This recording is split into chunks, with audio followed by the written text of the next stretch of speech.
태종, 조선 전기 제1대왕이다. 고려 말 홍건적 왜구 등의 침략을 격퇴하는 과정에서 큰 세력으로 성장했다. 위화도 왜군을 계기로 개경에 돌아와 최영을 제거하고 우왕을 패한 뒤 창왕을 옹립해 정치군사적 실권을 장악했다. 신진사대부들의 적극적인 호응에 힘입어 신흥 정치 세력의 대표로서 기반을 닦아 동양왕을 내쫓고 새 왕조의 태조로 즉위했다. 정종, 제1차 왕자의 난이 수습된 뒤 왕위에 올랐으며 재임 2년 후 고위를 이방원에게 양위하였고 상왕으로 물러났다. 태종, 새 왕조 개창기에 많은 공을 세웠음에도 불구하고 정도전 등에 의해서 견제되었다. 조선의 기틀을 다진 강력한 군주 세종대왕의 아버지이다. 1418년 6월에 왕세자에 책봉되었다가 8월에 태종의 양위를 받아 즉위했다. 세종대는 우리 민족 사상 가장 빛나는 시기이다. 집현전을 통해 많은 인재가 양성되었고 유교 정치의 기반이 되는 의례제도가 정비되었으며 다양하고 방대한 편찬 사업이 이루어졌다. 또 농업과 과학기술의 발전, 의학기술과 음악 및 법제의 정리, 공법의 제정, 국토의 확장 등 수많은 사업을 통해 민족국가의 기틀이 공고해졌다. 훈민정음 창제는 가장 빛나는 업적이다. 문종, 세종 제위시의 세자로서 섭정을 하면서 실제적인 정치 경험을 쌓았다. 학문을 좋아했고 학자들을 아꼈으며 많은 서적들을 편찬했다.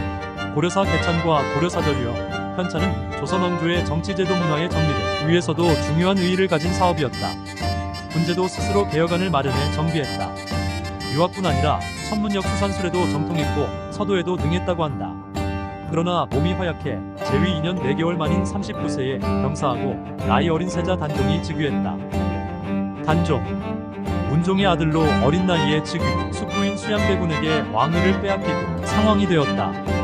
단종복위 사건이 나자 노산군으로 강등되어 강원도 영월에 유배되었다. 이후 서인으로 강등되었다가 죽음을 맞았다. 세종, 세종의 둘째 아들로 태어나 수양대군의 봉해지 문종이 사망하자 어린 단종을 제거하고 무력으로 왕위를 찬탈하였다. 예종, 제위 13개월 만에 죽음, 제위 중 직전수조법을 제정하여 둔전의 민경을 허락하였다. 성종, 1469년에 예종이 죽고 그 아들이 아직 어리자 정의대비가 대신들과 의논해 즉위시켰다. 경국대전 완성반포, 대전송록 완성 등 통치의 전거가 되는 법제를 완비했고 토지의 세습견병 및 관리들의 수탈을 방지하기 위하여 관수관급제를 실시하여 민생 안정을 도모했다. 살인 세력을 대거 등용하여 조선 중기 이후 살인 정치의 기반을 조성했다. 연산군, 왕권 강화를 원했던 연산군은 두 번의 사화를 일으켜 신하들을 대거 숙청하고 절대적인 왕권을 얻었다. 극악무도한 횡포를 일삼던 그는 끝내 중종 반정으로 물러나고 말았다. 중종, 연산군 시대의 패정을 개혁, 조광조 등의 신진 사류를 중용, 왕도 정치를 시도하였으나 지나친 개혁 방법이 훈구파의 반발을 초래, 기묘사화를 일으켜 신진 사류를 숙청 당했다. 인종, 중종 이후 인종을 왕으로 추대하려는 대윤, 중종의 세 번째 정비인 문정왕후의 아들을 지지하는 소윤이 서로 갈등을 일으켰다. 끝내 왕위에 오른 인종은 문정왕후 무리에 보복하지 않고 효성을 다했지만 중종 사후 슬픔을 못 이긴 나머지 9개월 만에 죽고 말았다. 명종, 인종이 죽고 문정왕후의 어린 아들이 왕위에 오른다. 수렴 청정을 한 문정왕후의 소윤과 인종의 세력이었던 대윤이 다시 갈등을 일으켜 을사사화가 일어났다. 선종, 치세기는 임진왜란이라는 국가위기 상황에 앞서 일본의 침략을 내다보지 못했고 전란 뒤에도 제대로 난국을 수습하지 못한 왕으로 기억되고 있다. 광해군, 임진왜란 이후 부국 강병이 기틀을 다졌다. 하지만 인조반정으로 폐위되었다. 인조반정이었지만 인조의 치세를 보면 그의 왕위 등극과 함께 백성의 고난이 시작되었다고 해도 과언이 아니다. 효종, 인조반정 이후 복림대군에 봉해졌고 소현세자 급서 후 조선의 17대 왕이 되었다. 정통성의 약점을 아는 효종은 국벌을 추진해 왕권을 강화하고자 하였다. 현종, 조선효종의 아들이다. 효종의 상내시 인조인 계비인 자의대비의 복상 문제에 서인의 기년서를 채택하고 어머니 인선왕후가 죽자 2차 복상 문제에서 남인의 기년제를 채택, 제위 중 남인과 서인의 당쟁이 계속되어 국력이 쇠퇴해졌다. 숙종, 대동법을 전국에 실시하여 실효를 거두었으며 임진왜란 병자호란 이후 계속된 토지 사업을 추진해 완결을 보았다. 주전을 본격적으로 실시해 상평 통보를 주조, 중앙관청 및 지방관청 등에 통용하도록 했다.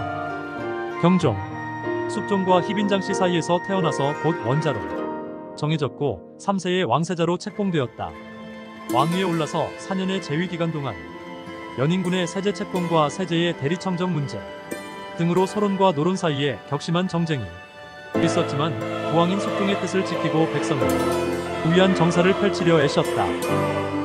영조, 조선 역대 왕 중 가장 오랫동안 왕위에 있었다.